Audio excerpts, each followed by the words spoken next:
அன்னைக்கு தான் அவன் போயிருப்பான். டேய் தம்பி நல்லா சாப்பிட்டா, சாப்பிடணும்டா, சாப்பிட்டு நல்லா உடம்பு தம்ப வச்சுக்கடா, அப்பதான்டா வேலை தேடி அலைய முடியும் அப்படின்னு சொல்லி வந்து பல இயக்குனர்கள் அங்க இருந்திருக்கோம். ராசு மதுரவன், சீனராமசாமி அண்ணன், இவங்க எல்லாருமே வந்து அங்க இருந்தவங்க. அங்கிருந்து இயக்குனர், அது ஒரு பற்ற மாதிரி அங்கிருந்து இயக்குனர் ஆனவங்க பல பேர் இருக்காங்க. அதனால தான் சினிமாக்குள்ள மட்டும் சீமா அண்ணன் மேல நாங்க இவ்வளவு பேர் வந்து கட்சி கிச்சி அப்படிங்கிறதெல்லாம் வந்து உங்க பக்கம். ஆனா ஒரு அன்புனால எங்களெல்லாம் அடிமைப்படுத்தி வச்சதுல சீமா அண்ணனுக்கு ஒரு மிகப்பெரிய பங்கு இருக்கு.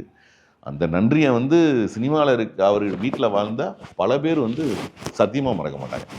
ஏன்னா அன்னைக்கு பசிலையும் இசிலையும் இருந்தப்போ எங்கள் அண்ணன் நினச்சிருந்தா அது அது ஏற்பாடு பண்ணிக்கிட்டு அது சந்தோஷமாக இருந்திருக்கலாம்.